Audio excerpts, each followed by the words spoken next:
Today we shall start a new chapter, that is the chapter of recovery from failure. In any computer system, we are always subjected to failure. During processing, the power may go off, or the system may crash, or there may be a logical error, there may be a hardware error, there may be a software error, and various such error may occur, for which the computing of a particular job may have to be halted. And while you are processing a particular job, in a normal situation, while you are running a program, the program is in the memory, and if your program is doing some work and suddenly power goes off, or the program crashes, or any other such thing occurs, we are at liberty to rerun the program and obtain our results. However, when we have a database system where there is a persistent source amount of data which is located into the disk, then there are a lot of potential problems that may occur. For example, consider even in a normal computer program, whenever there is a power failure, a lot of safety measures have to be taken so that the computer system, the operating system, etc., is not totally corrupted, and the system can restart from a proper and stable state. So recovery is there in each and every computer system, and in the case of a database system, it assumes a large amount of significance, or it is very important, because here there is some data which may be corrupted, and we must prevent corruption of that data during any system crash. Also, we must remember that if we have processed some job, and we should not be able to, we should try to minimize our effort in terms of reprocessing of jobs. The first criteria is safety and security. The second is minimizing your effort. So we will study the topic of recovery from failure as it occurs in a database system. Such things occur in both operating systems, computer systems, hardware systems, software faults, file systems. So many problems occur. For example, if in a normal computer system suddenly the system fails and it has to go down, then immediately a lot of recovery actions are taken, and some actions are taken to indicate that these points have to be checked back when you restart again. For example, if your power goes off, then whenever you start your PC on a Linux or any other operating system, you will see that the file system is being repaired. So there are two or three types of actions which have to be taken prior to failure, during failure, and after failure. So we will have to see what happens and what we do in the case of a database system. To understand the concept of recovery and its importance, we have to try and visualize two very important things which is there for a database system. The first is the concept of atomicity and consistency, and the second is that of commitment. So let us see what each of them mean.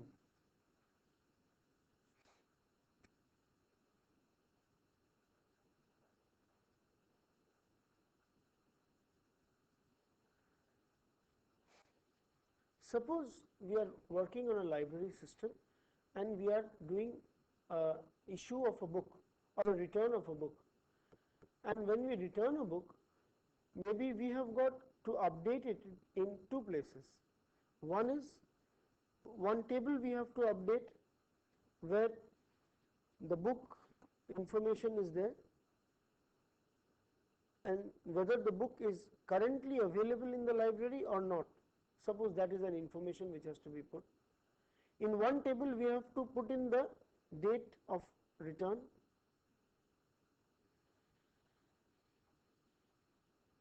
so we have a table corresponding to book, and for every book we put in the date of return of the book for that particular user. And maybe in a user we will have to enter that date of return in the user table.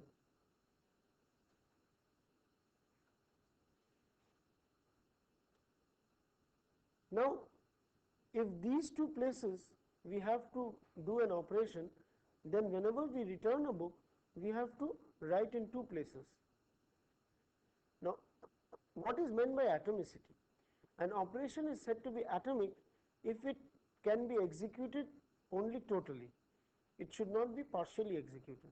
For example, if this operation, which is to update this and write in two different places, if it is stopped midway by chance, by intention, or by a crash due to failure, then the database may become inconsistent, because in one place there will be a date of return and in another place there will be no date of return. This is a physical inconsistency, because we must have the same value at two different places. Now, let us see a case of a logical inconsistency.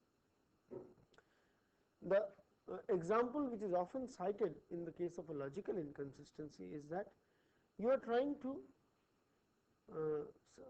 put in some money, transfer some money from one account to another. So, in one account you will deduct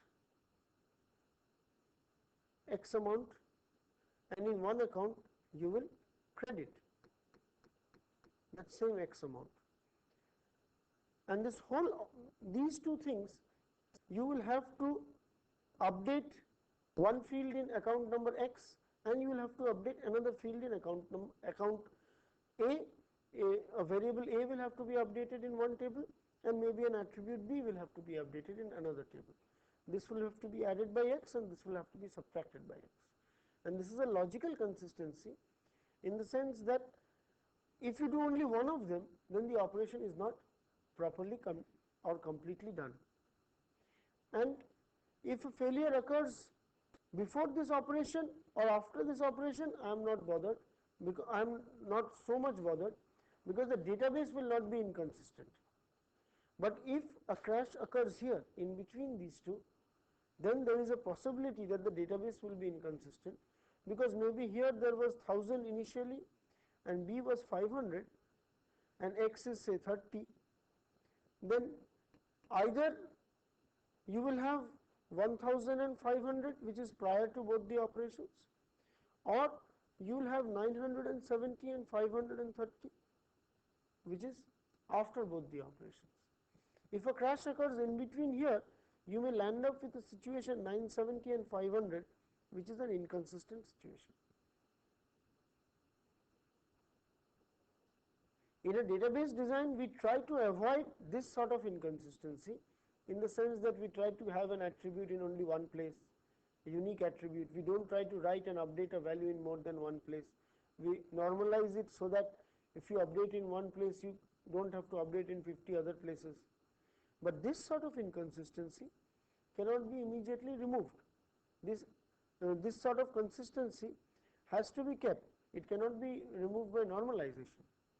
This is a logical case, and in such a logical scenario, whenever a particular job starts the process of money transfer, then we must ensure that this money transfer should be fully done.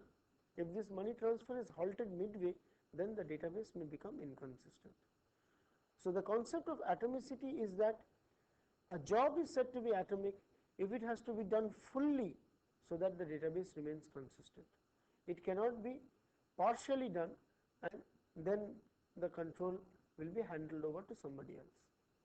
If you recall, in operating systems, whenever you are working on shared variables, the concept of atomicity is very important. If somebody starts working on a shared information, all of them should continuously work on a shared information. So, when we come to sharing of information, the concept of atomicity gains even more significance. Here there is no question of sharing of information. This is a process is working purely by itself on a particular data, and it may corrupt the data by finishing or aborting in midway. When we come to sharing of information, we will see atomicity due to sharing of information is another issue. In the particular topic that we are discussing, we will only consider single processes working on data. There are no shared data. We will discuss the concept of shared data when we discuss concurrency control. So, here atomicity means that a job is said to be atomic if it must be done fully or nothing. So, it is all or none at all is the concept of atomicity.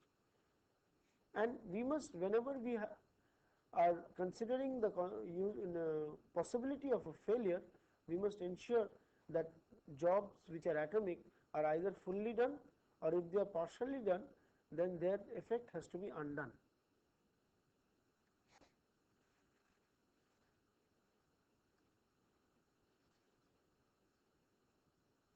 The second, so this is the issue of atomicity.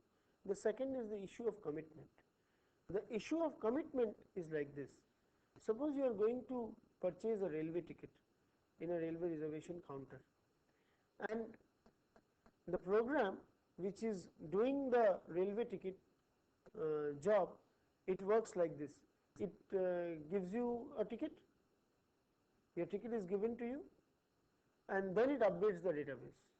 So, you can well imagine what is going to happen if it issues you a ticket and then updates the database. So, after the ticket is given to you, the system power goes off. So, it just could not update the database, you have gone home with that ticket. This is a failure which can be blocked by maybe atomicity and by writing the code in such a way that your ticket is issued after your commitment, that is after it has been written into the database. So, this is a very simple way of tackling this problem. But suppose by chance or by any other problem, you are issued the ticket, it is written onto the database, and after some time by some other operation on the data, that file goes out. Then what do you do? Then you run into a much bigger problem. Your database portion has got corrupted because after you have made a commitment. So, how do we tackle that issue? Thirdly, in many database systems, suppose you are writing onto the database. So, that is fine that you have decided that you will write onto the database and then issue the ticket. But due to buffering, in which the page which exists, which is to be written into the database, is actually existing in the memory for the database buffering issue. We discussed the concept of virtual memory before, where we said that all the files are not directly updated at each and every instance. It is updated, it is kept in the memory, the data corresponding to certain files may be kept in the memory, and they may be updated when another portion of the data requires more buffer space. So, by a replacement policy they may be kept. So, due to buffering, if there is a virtual buffering going on in the system, then either you have to ensure that every time you make a commitment, you actually force output the data into the disk, or you keep certain other mechanisms under your control, so that even if the data which is not yet been written onto the disk and is in the memory goes out due to power failure, you can still stand by your commitment. So, we have to see, we have to take care of the two major issues of atomicity, consistency, and that of commitment.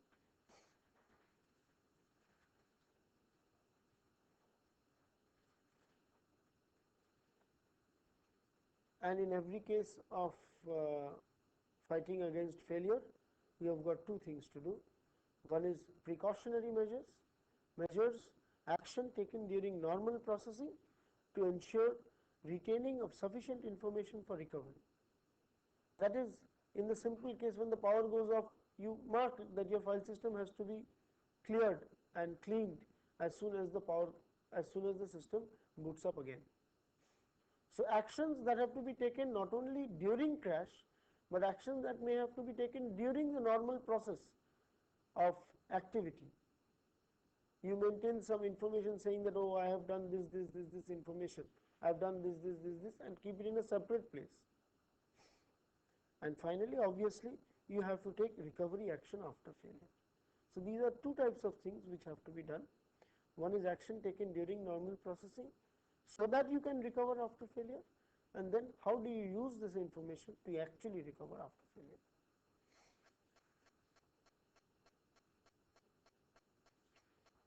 We have discussed before that the data is stored in various storage types. One is the volatile storage or the main memory. In the main memory, the data is such that it resides as long as there is power. Whenever there is no power, there is a system crash or any other thing. When the system goes off, the data in the volatile memory immediately goes off. However, data in the secondary storage or the disk is not volatile. Even if the system goes off, the data may remain there.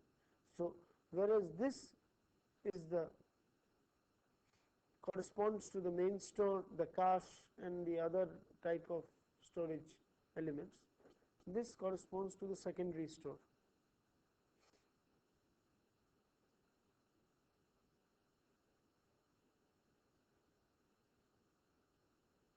The secondary storage remains in case of most system crashes, except crashes like the disk fails, the head really crashes and it just writes on to the disk, or the disk breaks or something like that, or some magnetic element goes through the disk and all the data is gone.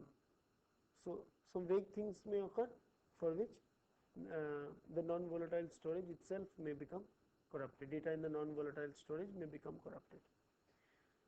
So, you can also think of a utopian concept of a stable storage which never fails. A stable storage which never fails, such a situation is unlikely to actually happen, or you are unlikely to get something which never fails, but a stable storage can be conceived of a set of non-volatile storages which are written in 5 or 6 different places. If you will remember, there was an earthquake in Japan 3 years ago in a very big city which was an industrial town, and they had a number of computer linkages, and among two companies, one company collapsed the day the earthquake came and the other started operations in another city the next day. It was because the data, all the computer information and all the data which one company had was in that only one place, whereas the other one actually wrote it to 5 or 6 other places in Japan. And so the next day they really could start off their operations with all their data intact. So, a stable storage can be conceived of a storage which has got high reliability. There are a number of such actual devices which you have. If you see computer technology, you have got RAIDs or dual disks in which you copy, you continuously write onto two places. You have got fault tolerant machines, fault tolerant memories, fault tolerant drives, so that they are able to sustain a lot of faults. So, a stable storage is possibly a set of interconnected secondary storages where you have got a lot of information. And among this, obviously the volatile storage will be about the size of the address space currently. This will be a huge size. This is the size of the secondary store is much more than the main store, and the size of the stable store will be much less than the secondary storage. It will possibly be close to whatever is the main, because we would not like to write too many things onto the stable storage. If we have got a stable storage in which we can write thousands of data and millions of data of the size of a secondary storage, then we need not have a secondary storage at all. So, currently we will study what happens when the volatile storage goes off and the non-volatile storage is intact, in the sense that it may be corrupted, but it cannot be destroyed. Then we will later on see what we may do if even this gets destroyed.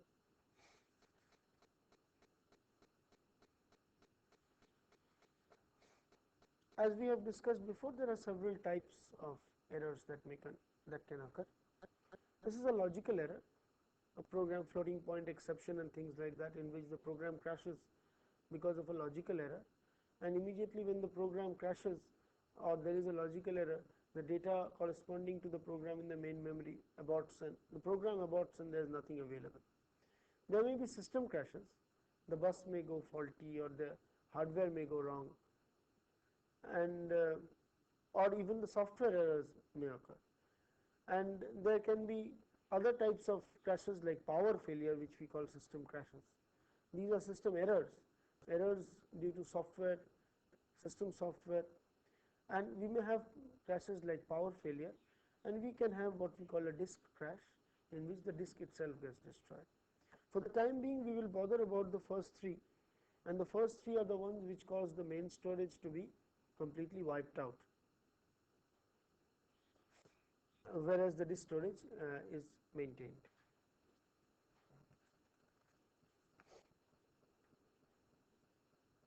In order to understand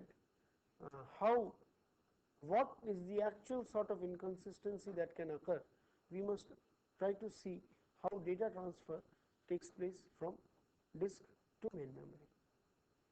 Let us assume that there are two types of operations which occur for transferring data from main store to disk. So, let us say we have got a main memory,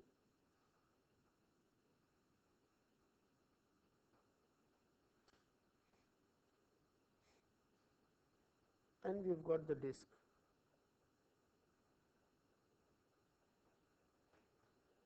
Now, whenever we want to transfer data, we will assume that we do this through two operations. There are actually only two operations which interact, which cause an interaction between the disk and the main memory.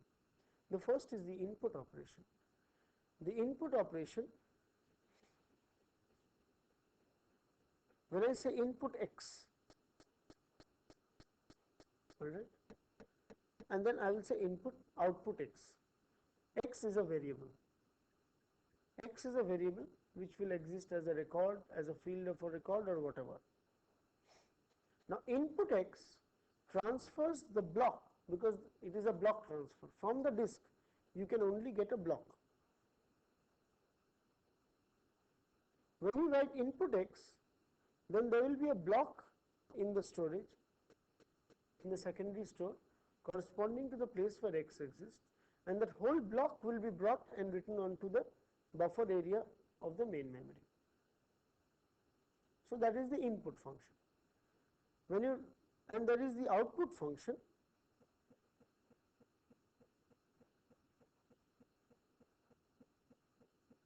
When you say output x, then the record x resides in a particular block which is in the buffer area. That buffer block will be written back to the disk.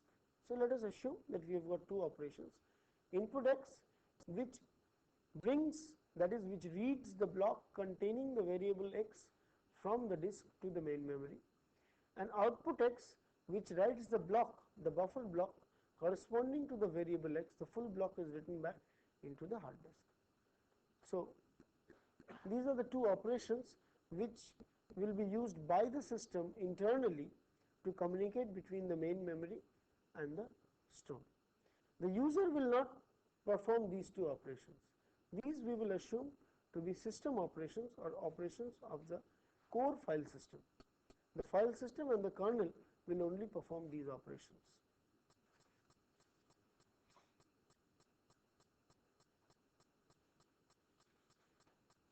The user, or the person who has written a program, will perform the two operations, read and write.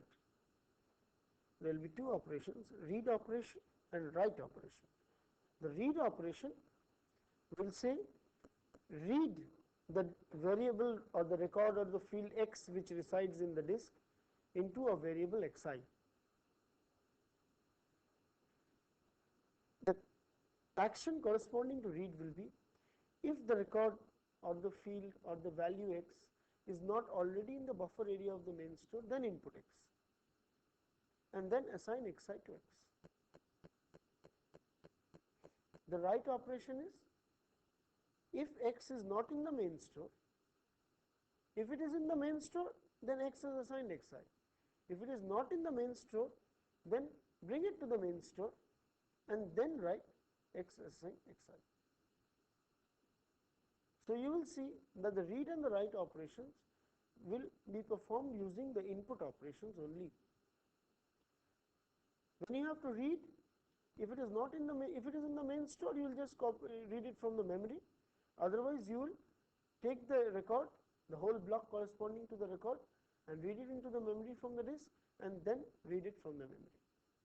If you have to output it, that is if you have to write it into the disk, then you will have to bring the block, whole block where x exists, write the value of xi into the memory, and then wait for the buffering action itself. You just keep it in the memory in the buffer area. And how will it be written back into the disk? It will be written back into the disk as and when the operating system so decides. That is, the output function, output x, is used depending on the buffer management technique used. For example, you may not immediately write the value of x onto the disk. That, as we have discussed before in the buffering concept, will be written whenever the block corresponding to x may have to be replaced by another input operation. As long as it is not required to be replaced, it may remain onto the buffer area till all the operations are completed.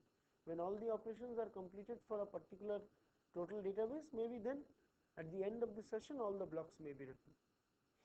Otherwise, unnecessarily we will have to perform too many output operations, because in the same block, by locality of reference, you will update data corresponding to the same block many times.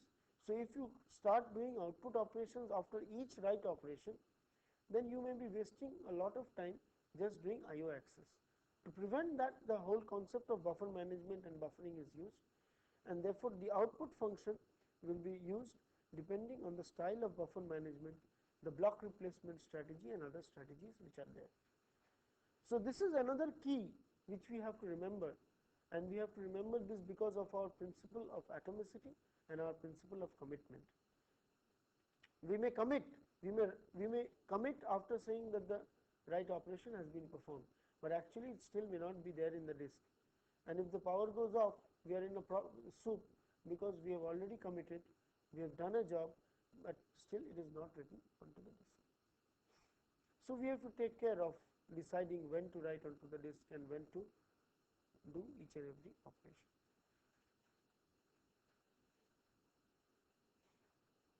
We now see what is the property of a job. We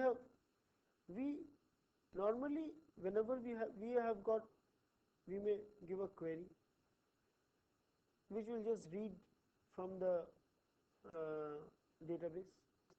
We may give an update operation, we may give an insert operation,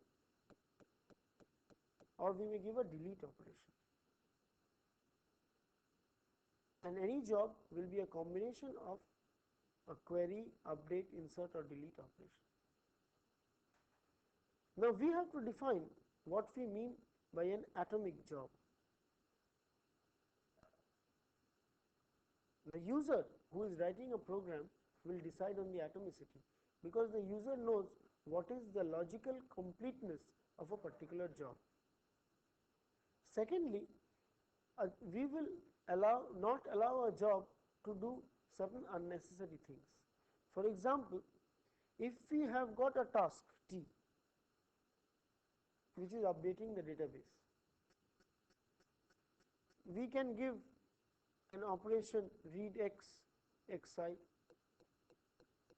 then we will say xi is assigned 12, then we will write x, xi,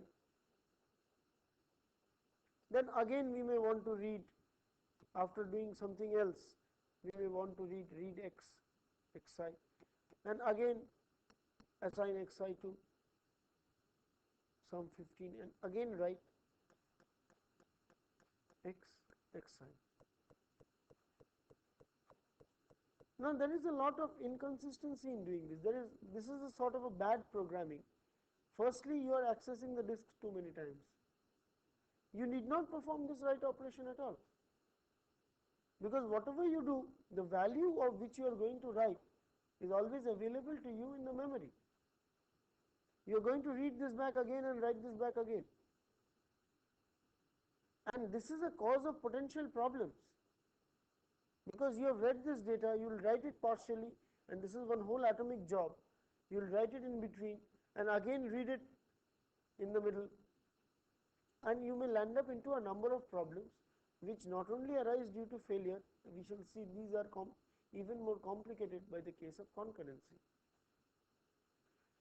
It can be said that for any such job which is using more than one variable or which is using any particular variable, it is sufficient to be able to write that job by reading it only once and writing the result only once.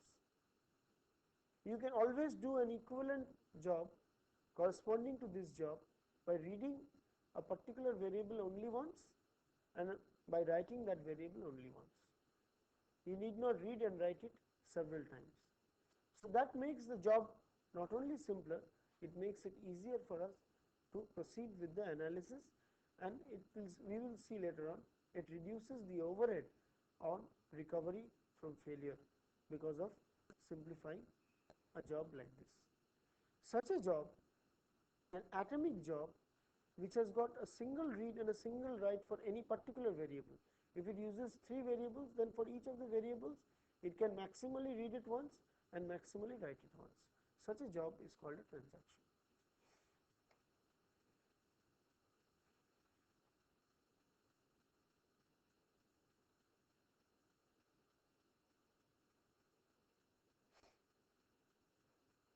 There are two objectives of a transaction. It continuously maintains database consistency. That is, we will say a transaction must be executed in the full, and when a transaction is completely executed, we will assume that it maintains the database consistency if it is correctly executed. And secondly, we will say that a transaction is always of the form that the program unit that reads the required data items only once and will write them if they update it only once. If they don't change the data item, there is no need to write back that data. That is, if you are not required to change and write back the data, then you should not write back that data. That is quite obvious, but instead of reading it more than once, a transaction is a program item that reads the data item only once and writes them if required only once. And secondly, it maintains database consistency. So now we will consider for the time being every job to be a transaction, and if a transaction is fully executed, we will assume that a job is fully executed. Corresponding to every insert, delete and any consistent operation, you can define what is a transaction. In all query languages like SQL and others, you have got provision for definition of what is a transaction, which is a function which works on the data which is defined.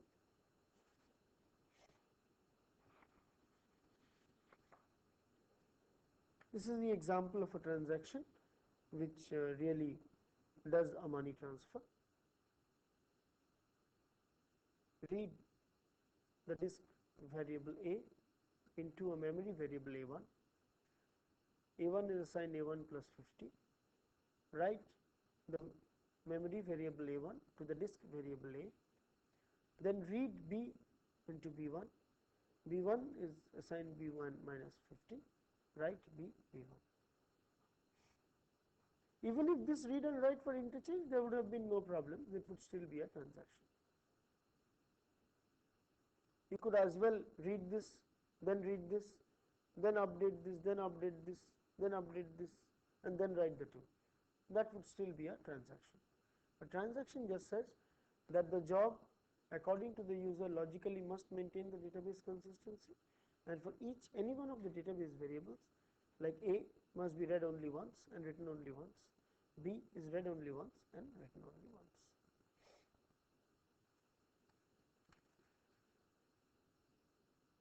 So, just to reiterate, the major features or requirements of a transaction are correctness and consistency and atomicity.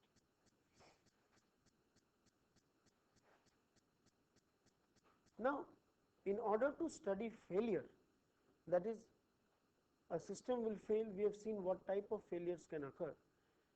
We must also understand that there may be different stages at which a failure can occur depending on the job which is being performed. So, particular transaction is running the transaction before it starts, if the failure occurs, that is one situation. After it starts and before it completes, the failure occurs, that is another situation.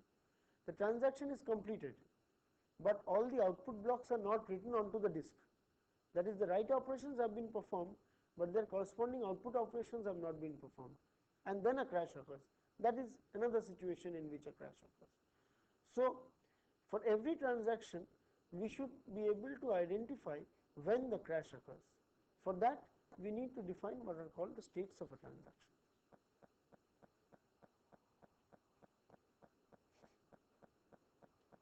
We define the following states of a transaction: the active state, the partially committed state, the failed state, the aborted state, and the committed state. A transaction is said to be active after it starts and before the job is completed. That is, if this is a transaction,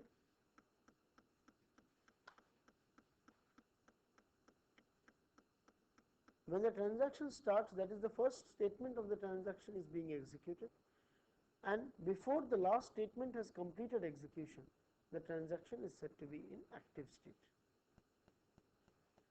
A transaction is said to be partially committed if after the last statement of the transaction is completed. A transaction is said to be failed if there is any error occurring and the transaction is dropped, or transaction there is an error due to any reason during the execution of a transaction before it is fully executed. Before we understand what is meant by failure, we must understand what is meant by fully executed. We say a transaction is committed if all the data corresponding to that transaction is actually written onto the disk, or some action has been taken to ensure that the data will actually be written onto the disk. The data may not be actually written onto the disk, but action has been taken to ensure that even after failure occurs, we will be able to recover from that failure. That is commitment. Partial commitment is the program is actually finished execution, but if an error occurs in partial execution, we will not be able to say that the job is done. Committed is a state after partial execution in which either the data has actually been written onto the disk or some other action has been taken, so that even if failure occurs, we will be able to say that this job is done. That is, we will say that after the data, all the, say you are going on a railway reservation ticket, and when you start booking your ticket, it becomes active. After all the data has been entered and all the main memory processing has been done, it is said to be partially committed. It is said to be committed when either the data has been written onto the actual data into the disk, or some other information has been written in another place, so that you can be issued your ticket, and even if power goes off, from that other place I will be able to recover that I have actually issued you your ticket. I may not have written it into the actual place where the data is to be updated, but I have written it somewhere into the disk. So, we will see that concept of somewhere a little later.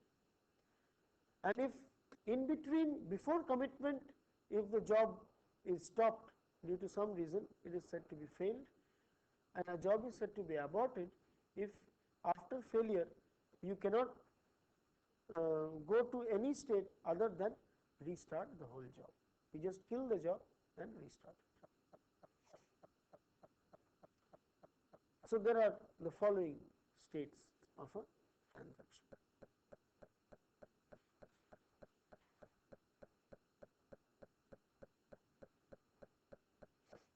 And this is the state diagram of a transaction.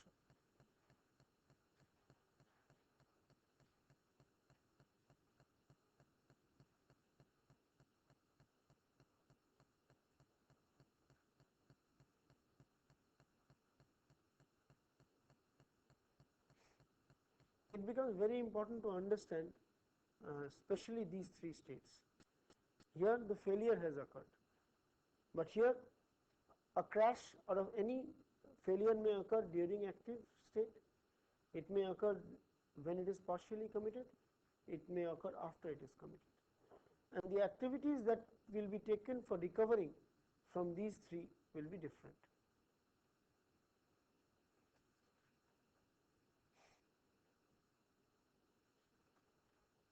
And what happens if it is failed or aborted? We have got only two options. The options are, you either restart, that is, the job is finished, you restart it, or you forget about it, that is, you kill the job and say I will never do it again, or you restart the job. There are two options which you have. You can either restart the job and start it from the beginning, or you kill the job.